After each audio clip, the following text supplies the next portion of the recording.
So, we're finally here. We're finally at the end of Season 5. It has been a long road. It has been a very long road. But now we come to the big one. Twilight Sparkle versus Starlight Glimmer. Perhaps the best villain that Season 5 has given us. And perhaps in the entire show. Let's take a look at the Cutie remark.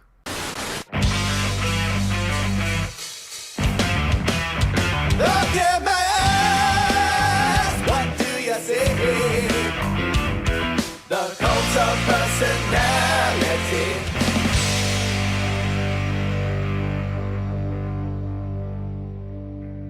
Greetings, every peoples. This is your cult of personality, ToonKriticY2K's name. Toons are the name of my game. Welcome to the final first impressions. Final first. That sounds weird, but whatever. The final first impressions of Season 5 with the two-part finale. Yeah, I may just be a little bit salty over that ending, because it's definitely not what I wanted. But this is an interesting premise. It was kind of spoiled a little bit, but it was interesting to see how they pulled this off. So in this one, Starlight Glimmer comes back, finds out that she can go through time and stop the sonic rainbow from ever happening, and thus creating some interesting futures to put it like that. Well, now where exactly do I start with this? I thought it was really cool that the futures that they generated, whether it be with Sombra's future, with Chrysalis's future, with Nightmare Moon's future. It was nice to see them bring back the villains for this. It was nice to see alternate futures, fanfic fuel, which is really cool, because it felt like I was like, some of these could easily be their own fanfics, and you know, that's pretty cool. I think Sombra should have got a little bit more, but maybe that's just me. Sombra gets so downplayed. Speaking of which, yes, I have been reading the Siege of the Crystal Empire story. It's not quite as good as people are hoping it to be, but I think this version of a post-apocalyptic future is a lot better. Now, hang on, I have my thoughts here. Okay, here we go. It's cool seeing all the villains. It's interesting seeing how all the futures play out. It's interesting, I think, to talk about it and speculate, like, how bad these futures could have gone and if they could have been fixed. Probably couldn't be able to. I think that Starlight, as I said before, is probably the best villain that this show has ever cranked out, because of how deadly and calculating and smart and powerful she is. All these attributes combined together make her a very dangerous foe for Twilight. You just had to go and reform her, though, didn't you?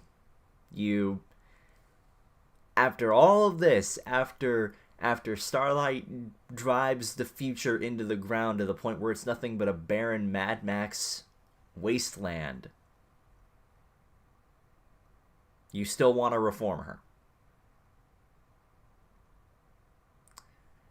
I am not liking this idea. I am not liking the idea that Starlight is now forming the main 7 or main 8 or whatever. You know, we get a great song at the end, and we gotta wait a year. I'm sure some people are happy over this, but I'm not particularly keen on the idea of having Starlight being a part of this. I think what should have happened is she gets punished for it, because this shows kids, oh, don't worry, your meanest enemy can do the terrible things to you, but if you just give your hand and say, you know what, let's be friends still, they'll turn right around and they'll... That's my biggest problem with the finale, because everything was going really great, and then I started to see that they were going to try to reform her, and then they did. And I think that's what kind of soured the end of this two-parter for me. Everything was going great up until this. You shouldn't have to have reformed her. You should have showed that there's punishment. You should have showed that it's it's not okay for the Starlight to get off scot-free twice for all of this. Oh, it's okay, you imprisoned a village and tried to make everyone equal. Oh, it's okay, you went back in time and basically destroyed my friendship with everybody, but you know what? I'm still gonna be your friend. Even for people who like the show, even for little kids, they're gonna find that a little bit skeptical, because then they can just walk up to their greatest bully just like, hey, you want to be my friend? No. That's not how this works, guys. This is that's not how this works. Well, actually, I guess to be fair, this is better than getting a cliffhanger, because if you give it a cliffhanger, well, I think you'd be pissing a lot more people off that way.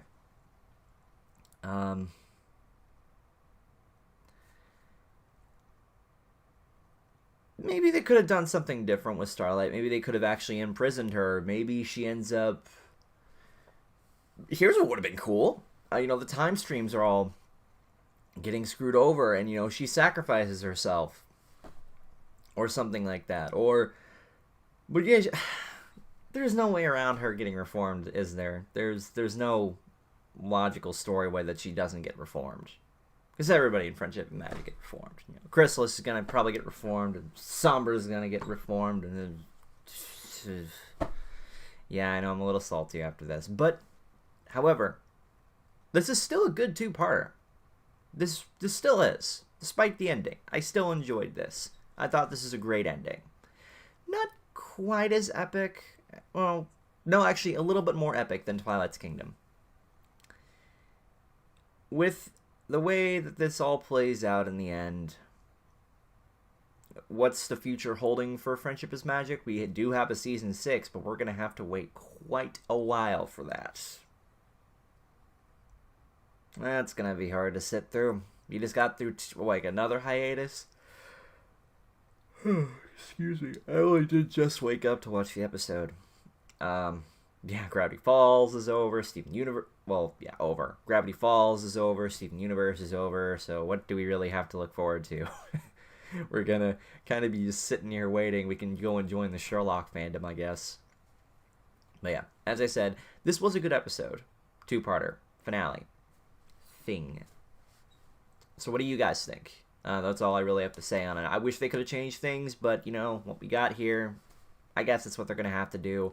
What they do from here on, though, is Starlight going to be a main character? Is Starlight going to be off to the side? They're building up to something with this, I hope. Who knows? Anyway, go ahead and put your thoughts on the finale below, and also put your thoughts on what you thought the best episode of this season was, what you're looking forward to. I should not be salty over the ending, but I kind of am. That's alright, though. Usually things turn around in the end. Anyway, this has been a very fun season. Very, very fun season, I must say. It's hard to pick down a favorite episode. I may do like my favorite episode of season 5. Yeah, because I've barely done any actual reviews of season 5. I've just been doing first impressions. I've been a lazy bum. But alas, I actually do plan to do main attraction with Voice of Reason at some point, so that'll be good. Anyway, thank you to MLP for giving us another awesome season. We look forward to season 6, see where it goes from there. And that being said, I am the Toon Critic, keeping you guys totally tuned for your entertainment. Stay awesome and have a good holiday season.